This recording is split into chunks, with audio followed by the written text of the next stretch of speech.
The following episode was originally recorded for a private podcast as part of the Equipped for Life course. It has been edited for public release, but may reference training material from the Equipped for Life course. Okay, so at the end of last episode, you made a big promise, which is you're going to solve all my problems about virtue signaling. That's not exactly what I said. I said that I would deliver on giving helpful clarity on the subject or something like that. I have very high expectations. That's all I'm going to say. And so I'm very interested. I know you guys have been talking. I'm very complicated. This has been a very I'm just going to talk a little bit. This has been a very frustrating subject for me for a lot of reasons for a really long time. People tend to refer to virtue signaling with a negative connotation, and usually it does have a negative connotation, at least when it's talked about. But the term itself, I don't think indicates just negative. It's a generic term. So I think let's think of virtue signaling as giving an indication that you have a particular virtue, usually through a statement. So note the lack of intent in that. Yeah. That's a generic definition. To virtue signal is to give an indication that you have a particular virtue, usually through a statement. So by that definition, I totally did that in the fetus tunnel vision. Absolutely you did. Absolutely you did. So there's intentional virtue signaling and there's unintentional virtue signaling. That's one of the distinctions. Okay. So unintentional virtue signaling is maybe a naive Facebook person who hasn't had their innocence taken away, and they just I read this really nice Bible verse today and I just wanted to share it. And they just post the Bible verse and just totally innocent. And unbeknownst to them, when people post Bible verses on Facebook, it tends to have a cynical effect on people. Look at me, look at how wonderful I am. I read my Bible and I'm very spiritual. That's the kind of thing that it kind of comes across as, which is terrible. And I feel like a bad person for even saying that. Here's the picture of my coffee cup and my Bible and my devotional on the table. That's especially bad. But I've seen that done before. But while that's true, so I think when people really put a spotlight on, look at how nice I am, look at how spiritual I am, look at how brilliant and smart I am. There's the whole subreddit of people that look how smart I am things. Yeah. There's that side of it, and that's intentional virtue signaling of a bad sort. And I'm going to get to a definition on that. That's an example of intentional virtue signaling of the bad sort, and there's more distinctions there. It's intentional and it's bad. But a given person who's just virtuous and happened to be reading the thing and just really innocently wanted to share, could post the exact same thing, and it's still virtue signaling, but it's not intentional virtue signaling. And unintentional virtue signaling, I think, is not unvirtuous. It's not bad to do, although it can be foolish to do. Okay, so let me rephrase what I hear you saying, make sure I'm getting these categories right. So let's just assume, for sake of argument, we've got the innocent, brand new to social media person, just got their Facebook account and they're 15, and here they are now. They actually did have a devotional. They didn't just go and find a random Bible verse. They're not intentionally trying to indicate their virtue. Okay. That's not where their mind is. So for that person, if it's unintentional, then it's unintentional. But could there also be a person who is doing it innocently, but it is also intentional because they're trying to encourage more people to read their Bibles every day? So possibly. So I'll just go through the rest of the categories. So if it indicates virtue at all, intentional or not, it's virtue signaling. Yep. It can be the unintentional virtue signaling is not morally bad. It can be foolish. Okay. So I think there is something to be said for being mindful of how you come across. Yeah. Because even though if you unintentionally virtue signal, I don't think that's a blameworthy thing at a moral level. It can be foolish and it can have a harmful effect. So it is good to be somewhat mindful. And again, it's frustrating to talk about this because after this, you're not going to do any more unintentional virtue signaling because you're going to be so self-conscious about it. On the intentional virtue signaling side, I think there are two types. One which is morally okay and one which is not.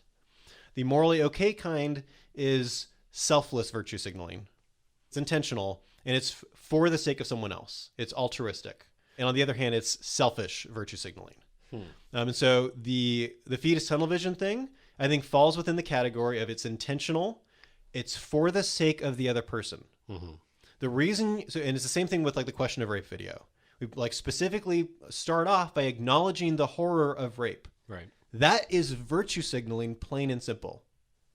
But it's intentional virtue signaling, and it's for the sake of the other person, because the alternative is they're going to club you. They're not going to be able to hear you. Right.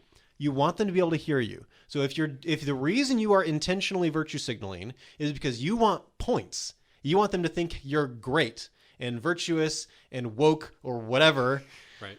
And I'm being a little sarcastic there. It's the only way I can use that word. Just a little. Then that's unvirtuous. That's bad. You shouldn't do that. If the reason you're doing an intentional virtue signal is for the sake of the other person, then I think that can be okay.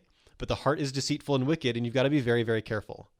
And the problem with these categories is this is the only way that I can make sense of it in a way that works. And the problem is whether or not something is blameworthy or not comes down entirely to intent. Like a lot of ethics, intent is really, really a morally relevant thing. Right. And so that means I think we should really, really try to be as charitable as we can. Try to assume the best of people when they indicate virtue, that it's not them intentionally doing it because they want to get points from it. Try to interpret it charitably. In some cases, they're going to be more clear than others. And like, okay, it seems really clear. Like they're just trying to look how great I am, or look how woke I am or something. But try to not do that. But with yourself, be really, really, really critical. Yeah. And really intentional about thinking through what your reasons are for doing things. If you're doing it because you want points, you want people to think you're really great, then you just shouldn't say it. Yeah. Even if the thing that you're saying is a good thing to say.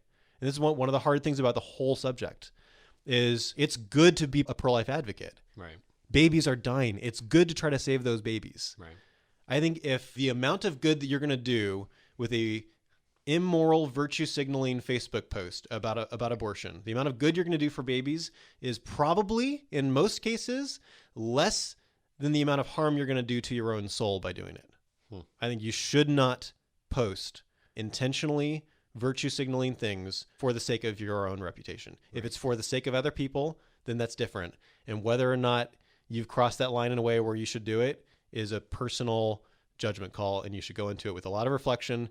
And if you're religious, a lot of prayer. When Tim and I were developing this model, one of the ways we were kind of thinking through the good intentional virtue signaling was if it communicates something which is very important and necessary for the other person to understand. Yeah. And when you're talking about abortion, you need that other person to know that you care about women, that you care about people. There's no way around it.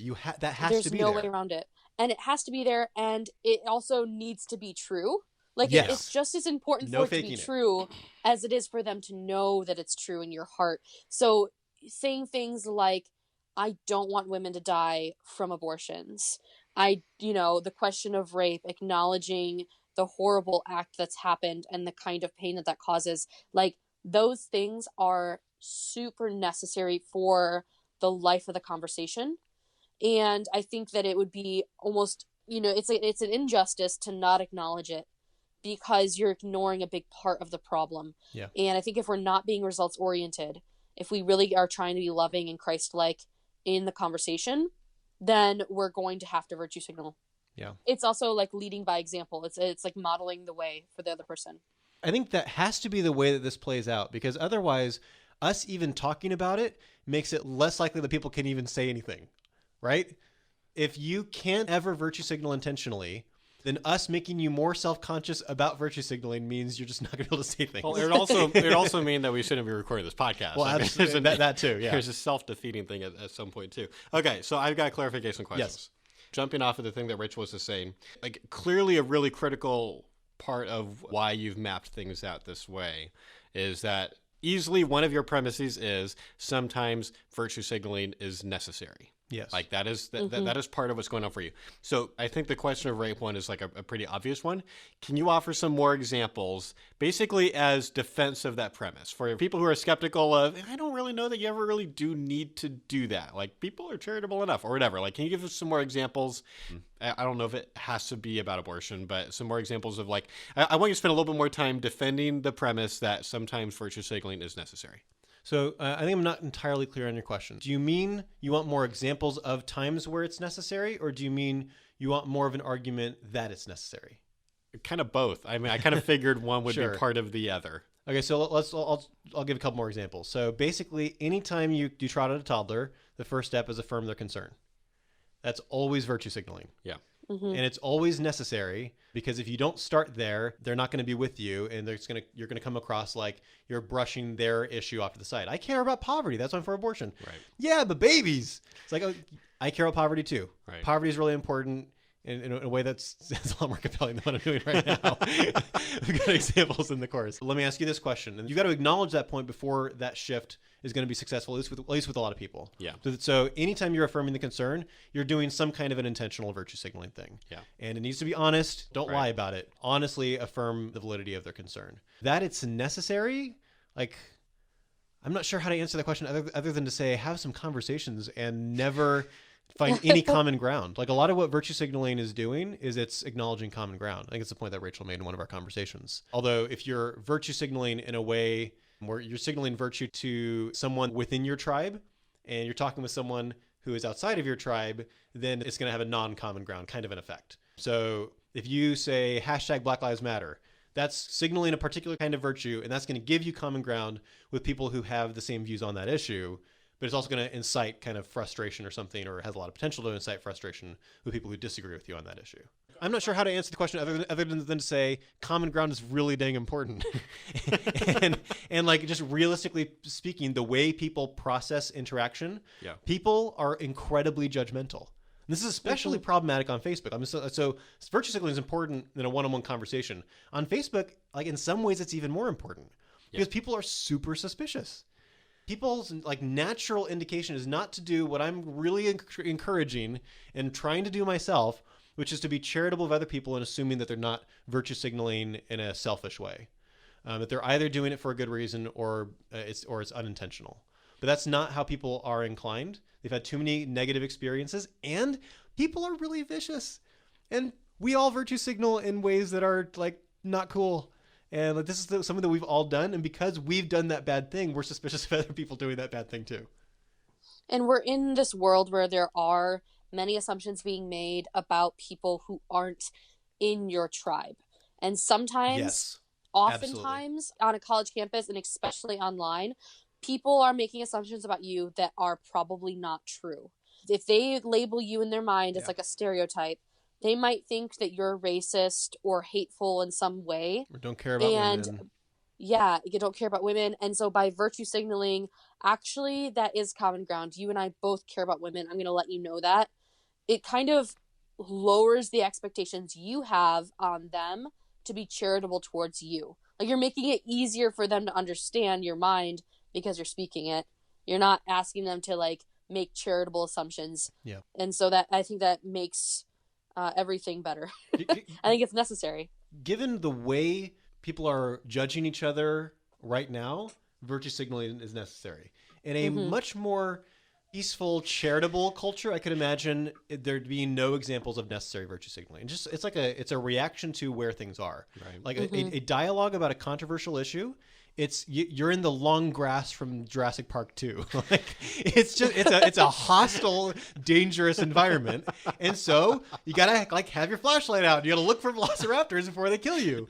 And virtue signaling, it's kind of that. It's you're reacting to the environment. The environment is doing this extra judgy thing, especially the tribal aspect of that. You're especially judgy of people that are not in your tribe, and so you have to counteract some of that in order for them to be able to interact with you well. I'm so tempted to make the long grass from the Lost World like the featured image behind.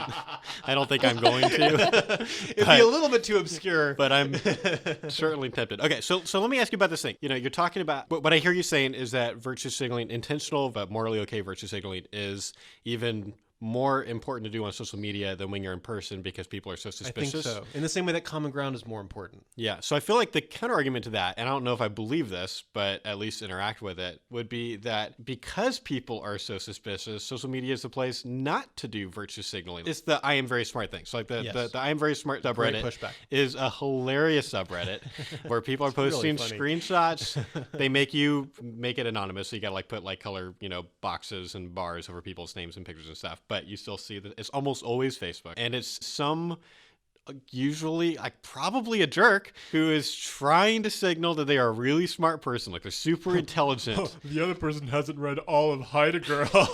Yeah, like me. That was like basically one of them. Like you've just basically taken out most of the words, but that's basically what's going on. And the point of the subreddit is this is funny because it's actually not subtle. Almost everyone can see through this. Like the person thinks they're being subtle, but they're not being subtle. I've played around with the idea of making an I Am Very Spiritual version of this too, because I see Christians do this a lot too, but the Babylon Bee is already making fun of all that anyway, so I don't really need to do it. But like there's a part that's like, I don't like this. It at least kind of looks gross. So because now we are deep enough into, like, Facebook has been around for long enough and online virtue signaling has been around for long enough that now there can be a creation of a subreddit called IAmVerySmart where people post pictures of people who have like basically they're behind. They haven't caught up to where a lot of society is, where they're less innocent than they were before. They're less naive than they were before. Yeah. And now we see people like, man, I just solved this huge math problem. I can't believe that no one else can do this. But like apparently, according to the IQ test I just took, I'm like above average. Who knew? Like it's this like whole kind of humble brag thing. And everyone's, or most people, I think, are kind of like, yeah, you're just being kind of a jerk because you're doing this thing. So we're extra aware of. So we're extra aware and we're extra skeptical and looking her out, and even me on Facebook versus I take people pretty seriously in person.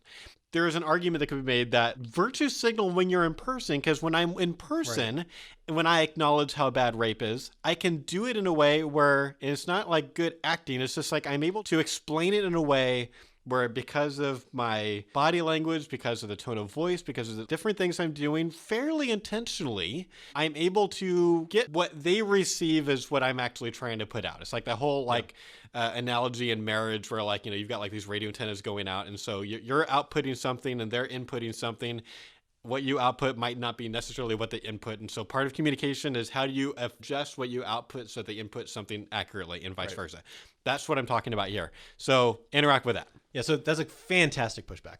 I'm going to jump back to the long grass for a second. So I think it's something like... In case you haven't seen Lost World, they're on the island where they've created the dinosaurs because John Hammond totally lied in Jurassic Park. Yep. They don't actually make the dinosaurs there. They make the dinosaurs loose. Isla Sorna, not Nublar or something. Nublar is the one in Jurassic Park 1. Now, but this is where like the dinosaurs are free. Like there's no humans here anymore. They've abandoned this place.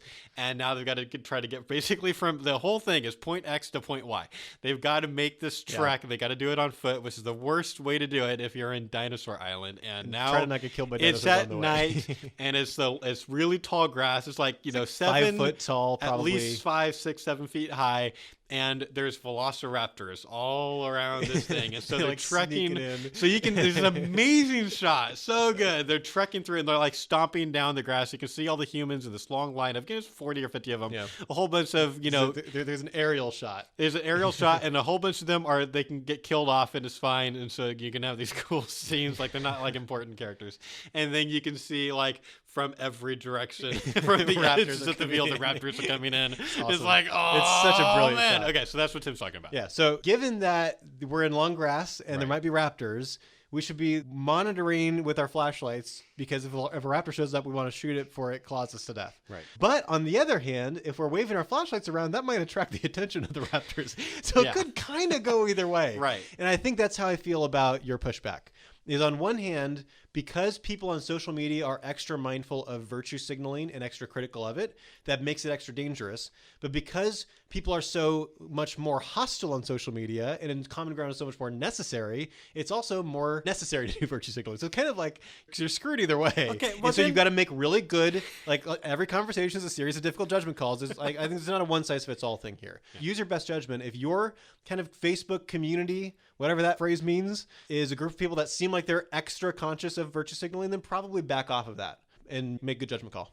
So I don't want to beat the analogy to death, but there's a clear like a part where the analogy is actually breaking down that I want you to try to explore a little bit, because In the case of the Lost World, the only smart one was the human yelling, "Don't go into the long grass!" And I feel like if with the flashlight thing, where like the flashlight thing might help, it also might signal to the raptors that you're there. Like, I feel like the right answer in the analogy is you don't go there. There's long grass. That means don't dialogue on Facebook. Or because the long grass is social media. The long grass is social media. It's a dangerous environment. Right. And so it might be there's maybe because it's extra dangerous, there are some people in your life who you'll talk to in person, and you just won't talk to them online.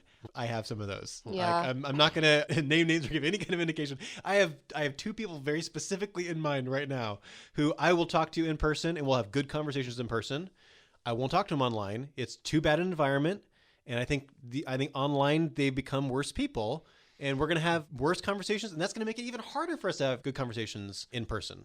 And so it's judgment calls. For some people, stay out of the long grass. Some people, it is a good thing for us to interact with people sometimes online. But sometimes, even though it's dangerous, even though it's the long grass, you still go there.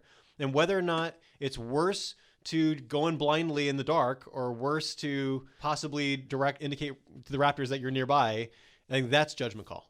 Okay, so it sounds like the main place where the analogy is not analogous is where in Lost World, they had very good reason to think that there are raptors all over the place. What you're saying is basically every time you go to do one of these posts, there's long grass on Dino Island, really and there might be raptors, but there are clearly cases where it is a legitimate judgment call to say that because of X, Y, and Z, I actually think there's a really good reason to think that this is the best thing to do. You can't not virtue signal in certain situations. Right. So sometimes there are no raptors there is the difference here. And you're making judgment calls about whether there actually are. And there might be extra ways to be particularly safe going through the long grass and things. There's certain ways you can make it more analogous, but I think that's the thing that I'm struggling with. Yeah. And if you're saying the kind of thing where it's really necessary to virtue signal, if you're saying, I care about women, not just fetuses, and someone points the finger and says, haha, you're virtue signaling, blah, blah, blah, you could push back and say, you're just really not being charitable. This is what I actually feel, know? And there's some of that. There's also a difficulty where they're not necessarily pointing the finger. If they're reading it and scrolling past, I think it's just a risk you have to take. It's part of the package with social media. Yeah, and I think in that case, what they've done is they've just pinned you on the horns of a dilemma, and they're going to club you no matter what you do. Either you're going to say, I do care about women, you're virtue signaling, or you're not going to say that. You're look how much she doesn't care about women. Okay, I see through this, and this isn't okay. I'd be pretty firm with that person. I'd say my experience talking to people about this is that if you don't acknowledge that, they assume you don't care, and that's actually a pretty harmful thing. And so it's actually really, really important to point that out. And the fact that you're being extra judgy and whining at me about virtue signaling is your own problem. You can't have it both ways. So that's interesting because my instinct was to react differently. Yours might be the best way to do it. But what I was going to suggest is if someone accuses you of virtue, which people don't usually actually explicitly accuse you of it. Usually. It's what's going on in their head. It's why they don't like you very much now, or why they've hidden you from their feed. But I feel like what my kind of natural response would be is first, to, before responding, try to figure out, are they maybe right? Because I have done intentional unvirtuous virtue signaling before. And then say, kind of common ground, I think virtue signaling can be really annoying too. I've been very annoyed by virtue signaling before. I do agree that is a thing sometimes. I might even try to very quickly explain this. Probably not, but I say we've talked a lot about it. We've got some different ways to categorize this. We're going to need to make this into an article at some point. You're just going to do an article. I'm working on it. So at some point I could point someone and say, if you're interested in, we actually have some different ways we try to cast this out. I've reflected. I really don't think I was virtue signaling here in an unvirtuous way. I think it might be understandable. If this is a legitimate, you actually thought this was going on and you're not just trying to censor me or something, then I think it's understandable to sometimes kind of you've got your radar on and you're alert. This is not what's going on for me. Do you want to keep talking or are we just done? And then just kind of see how they respond. Just kind of which is different than you've said a bunch of podcasts ago. If someone accuses you of being a racist, the right answer is not, but I've got 4 black friends. The right answer is, that was really rude. You owe me an apology. You should really stand up to that. So. And my instinctive reaction to an accusation of virtue signaling, because it's so hard to figure out if people actually are being virtuous or not, is to be a little bit, common groundy and state that's not what's going on here, although it is what's going on sometimes with people on this issue. So I think that's the case sometimes. I think in the specific case we're talking about, you're on the horns of a dilemma. You're going to respond to me acknowledging that women matter when 2 comments ago you said that pro-lifers don't care about women. Yeah. And now you're going to hassle me about virtue signaling. That's fair. No. This is a pretty extreme example. You are very much in the category of just like, you're a racist. No, you're a bad person. Right. I'm not going to engage with that on that level. I'm not going to try to defend myself to that person. So, but in general, a less hostile situation, if someone accuses you of virtue signaling in a way that's more ambiguous, I think certainly a common ground approach is warranted, especially given that I don't think most people know how to think about virtue signaling. Like, I've been working on this for a long time. This is about where I am. And I got here with a lot of help from Rachel and help from my friend John a few months ago as well. Like, this has been a process. I think most people don't know how to think very well about this. And so a certain degree of like kind of sympathy and grace for people kind of getting it wrong is absolutely appropriate. When they're obviously weaponizing and just being obnoxious, that's a different situation. Rephrase or just like summarize for me real quick. You guys were talking about how typically you're doing this with the other side. What was kind of like, just like, what's the core of the point that you both talked a little bit about how often this happens with the other side, but I also was taking notes and I want to make sure I understood you correctly before I ask this clarification question. I think it's important when you're thinking about virtue signaling to be mindful of how people in different tribes will react differently to the same virtue signal. So if you're a pro-life person and you post a thing about Kermit Gosnell, that's depending on what you say about it, that can be you're going to get points from your pro-life tribe friends. They're like, oh, look at them, like they're doing this cool thing. Or if you say you give a smart argument or something, okay, you get points from your pro-life friends, people in your tribe, and pro-choice people who might be in your feed who either don't like you or aren't reading it very charitably or whatever, or maybe you're being a jerk and they're reading it accurately. I don't know. But for some reason or another, that's the kind of thing that has a positive influence on your people in your tribe. They like you more, and people outside of your tribe, they like you less. Yeah. Which is a reason just to be careful about some of the things that you say, because I am more interested in having productive dialogue with my leftist friends than assuring my conservative friends that my conservative credentials are really great. Yeah. And so for that reason, I don't post that many conservative things unless it's the kind of thing that I think is really worth talking about. Right. I'm pretty conservative, at least on a lot of issues. Really don't like the Republican Party. I'm pretty conservative when it comes to most political issues. Right. But I don't post a lot of things from like conservative personalities because I don't want to harm my dialogue opportunities. Yeah. So what I'm trying to figure out is how to balance that with, I feel like a lot of times when if I'm not at an outreach, if I'm virtue signaling intentionally to pro-lifers, not to pro-choice people, because I want them to be more virtuous. So like, this is this thing that we do a lot. So like when we train people and like when we talk about fetus tunnel vision, kind of coined this term, and now a lot of pro-life people and leaders are kind of running with it, and that's great. And I actually see less of it now. I think we've had some level of impact in the last about 5 years since we started talking about fetus tunnel vision. I think there is less of it now, at least some of the more egregious examples, like the 9/11 thing. Like, I don't see very many pro-lifers do this on 9/11 anymore. Maybe it's because 9/11 was so long ago. I'm not sure, but I'm happy. I'm seeing fewer obnoxious pro-life memes about, just as many babies died today as people died in 9/11, blah, blah, blah. Like it's not very helpful. And so we do a lot of intentional virtue signaling with pro-lifers, not with pro-choice people. So what are your thoughts about that? Like, clearly you've thought about the common ground thing, but like kind of interact or maybe contrast with this other thing. I think you're... sorry, real quick. Let me add one more thing before you move on. And I ask that not just because I think it's helpful for just like our staff to be thinking about this well, but because a lot of the people who follow our stuff the most closely and like buy our course and stuff, like when I read the kinds of emails that they send us, the kinds of things that they post on the Facebook group, like a lot of them are pretty passionate about helping the rest of the pro-life movement get better at some of these things too. And so they're sometimes posting things that are not directed at pro-choice people, but to, hey, pro-lifers, let's do this other thing more carefully, blah, blah, blah. This is not just something that I'm struggling with. I think it's a lot of the people who take our course are trying to think of, they're not just thinking about virtue signaling with pro-choice people, it's with pro-lifers. Yeah, okay, so that's a really good clarification question. When I was talking about virtue signaling with pro-lifers, I was talking about a totally different kind of thing. Okay. So a lot of what we're trying to do with like our blog posts, it's better to dialogue this way, and you should care about this and that. And there's definitely a well, we do it this way, so we're virtuous. Kind of there's a virtue signal there, and that's like kind of unavoidable. Maybe unintentional sometimes, but like now I'm thinking about it, so it'll be intentional in the future.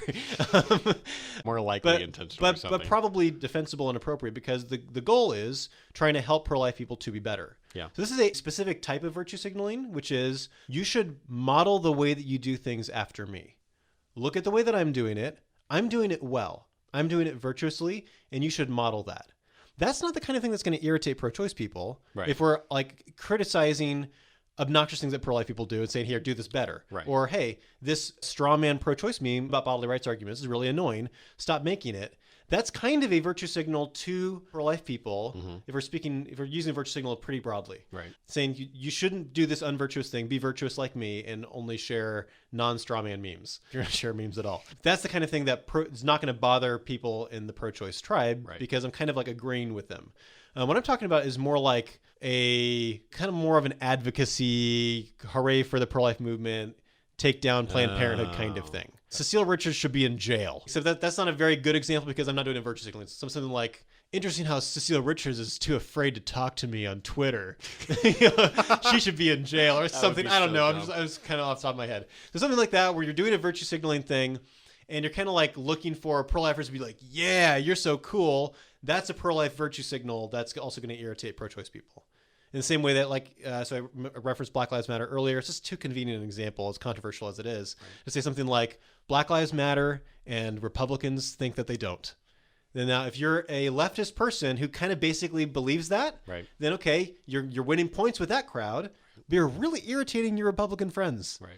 And so that's an example of virtue signaling has one effect within your tribe, but a different effect outside of your tribe. And I mean, clearly, we are at least sometimes willing to annoy some of the people in our own tribe because the straw man meme post, it's like, just as a recent example, some people hated that post. Like, especially after, I mean, I love Elijah. I mean, Elijah got us a whole bunch of blog hits that day when he posted that thing on Dank Pro-Life Memes, but dang, like the people following that page, like on average, the people following that page, there wasn't a ton of overlap at that time. And man, those people hated that post. Like, they were like you're saying not to use a pro-life meme? This is like my favorite pro-life meme. And yeah, it's totally not a straw man because blah, blah, blah. And they hadn't read the post. Like, it was a thing from the open-mindedness video, like all over again. Right. And so like clearly, I think we knew when we posted that some people love this meme. And some people would not like it. And so there's a thing going on there where, like, at least sometimes, like, clearly we're making judgment calls. And I don't even know what all the factors we're thinking about. But, like clearly there are times where we're saying, like, it's okay to virtue signal to pro-choice people in ways that will maybe even annoy some of your pro-life friends. But there's sometimes it's also not good to do because it's going to be so obnoxious to your own tribes. Like something like that? Maybe. I think what I'm thinking is more along the lines of it's good to try to help pro-life people to be more virtuous. And this is a case where people are either being unvirtuous or just like understandably ignorant. It's a little bit complicated. Okay. And so when I think about virtue signaling to your tribe, that's not the kind of thing that I'm thinking about. Got it. I'm thinking more about advocacy kinds of things. I think another way to put it is sometimes people use a virtue signaling post trying to persuade, trying to find common ground when there isn't any or something. And that ends up being really awkward. So I think sometimes people aren't being intentional about virtue signaling, but they're doing it in a way which they're trying to incite like critical thought, and it just doesn't work. And so to use the Black Lives Matter example again, if someone's posting, one of an article with Black Lives Matter, you need to think about this, draw your attention to this. If that's just not a common ground thing with your Facebook friends, it's not going to be persuasive. It's not enough. And that runs into trouble. Is that kind of... Yeah. I think that oftentimes people try to use a post, which is virtue signaling, to find common ground, persuade, and incite conversation. And it's not happening because they're trying to interact with people who are outside their tribe about this issue. And virtue signaling can't do that. It's asking too much from a post that's virtue signaling. Let me ask you one last question. And this was literally the first question I wrote down as you're explaining the categories. And so we've got intentional virtue signaling, and there's a moral version that's selfless, and there's a not moral version that's selfish. It seems to me, and I'm sure you've already thought about this, But it seems to me that oftentimes it's never just one or the other. You're doing both at the same time. I think there are times where I am telling a pro-choice person that I hate rape, and part of what I'm doing is truly selfless. It's really for them. But sometimes if I'm on a bad day, there's also part of me, I think like this is like more likely when we're talking to like a very aggressive person. Like it's kind of like I talked a bit about like, using big words on purpose at Davis. It's because I'm trying to get like, but that's still pretty selfless. But like, anyway, there are at least going to be times where at least 5 or 10% of... You also kind of want the person to like you. Right. So there's and some of that's good and some of that's probably selfish. And so there's at least probably 5 or 10% of the intentionality, if not more sometimes, that's the unvirtuous. Like it's not just for them. It's also, I want them to think well of me and not in a purely selfless way. And so how do we deal with that? Fantastic question. It's not just one or the other. I think if you're not an incredibly super holy, virtuous person, if you're not St. Francis of Assisi or something like that, if you're not like a saint, then probably you've got some selfishness in there with most things that you do, if not all things that you do. Yeah. I used to, like in college for a while, I used to think that there was no such thing as actual altruism. And I don't believe that anymore, but maybe some of our listeners do, and that's okay. But like that'd be a way to think about this question. It's like, yeah, but it's never just selfless, in which case it's going to be a major judgment call. So forgive my religiosity, but if you're going to do dialogue about abortion or anything else for that matter, you are putting yourself in a position where it's going to be really easy for your ego to kill your soul. And so you need to be really, really serious about this. Yeah. You need to be in serious prayer. You should go do outreach one time and have that experience. And then you should reflect on it in multiple ways. And one of the ways that you should be reflecting on that is, am I going to kill my soul because I'm so proud and so prideful about how great I am? Yeah. If the way that you are on Facebook is like, again, this is like, I think that I don't have any kind of a issue with alcoholism. Like I barely drink at all. I drink very, very moderately. So on the occasion when one of my friends said, hey, let's go to this bar and have a drink, like that's probably fine for me. If you've got a problem with alcohol, say, let's maybe have one drink somewhere else. Like that's dangerous. Right. Social media, everyone's an alcoholic. We're all in danger. And so it could be that you as a person, even though you care about the unborn a lot, your first priority is your own soul. And if you're going to advocate for the unborn and damn yourself to hell doing it because you have such a problem with your ego and you become so proud of how great you are or how smart you are or whatever, that you become a worse person for it, it's not worth it. Don't lose your soul trying to save lives. Yeah, I think you also got to be careful, or at least intentional, about who you're hanging out with too. I mean, there are pro-life people. Like there's a part of me that feels like I'm going to say something controversial. I don't think this is controversial, but I watch a lot of pro-life people, both at a volunteer level and professionals. And there are some pro-life people where the more pro-life activism they do, the more virtuous they become. And there are also people who it seems like the more activism they do, the less virtuous they become. And when I think about that second category, I feel like a lot of times what's happening is you've got a collection of generally unvirtuous people or people who are doing this with bad intentions, and they're all doing it together, and it's never around, the Steve Wagners of the world, who is a person who has helped like everyone on our staff be a more virtuous person just from being around him. Like I told him recently, I think that's one of his legacies, not just the ERI people, but there are a lot of people like that. It just happens to be that some of them are collected on the staff, have all been impacted in a very particular way, in a positive way, at a virtue level by Steve. And so, but this is not what's going on. Fool suffers harm. I can just quote scripture this whole time. The heart is deceitful and wicked. Yeah. Companion of fools suffers harm. Basically, are you signaling that you have memorized some proverbs? That was actually unintentional. I was. I know. I'm a terrible reader of the Bible. I don't do that very much at all. I was trying to make a joke. Those were the only two verses. Funny. No. So just like I think there's a thing where just like social media is kind of, it's like we're all alcoholics. It's all dangerous. outreach can be that way, or like other forms of activism can be that way. And you're a lot better off if it's like, if you are an alcoholic hanging out with people who are occasionally drinking, if they're all alcoholics too, it's a lot more dangerous. Like there's definitely raptors around the field versus if you're hanging out with some other people who can kind of hold you accountable and know that you're an alcoholic and know that you shouldn't be having that second beer. It's really, really good. And can hold you back. And so look for the people who are better than you, who's a better person than you, because if you're around that person more, you're going to tend to hopefully become more like that person too. Yeah.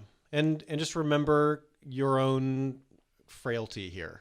A lot of the problem here is we use words like ministry that make us think this isn't the kind of thing we can become egotistical about. So like if you're a brilliant pianist, you've got to kind of inevitably wrestle with like you've got a talent or a skill or however you want to break down the distinction between those things.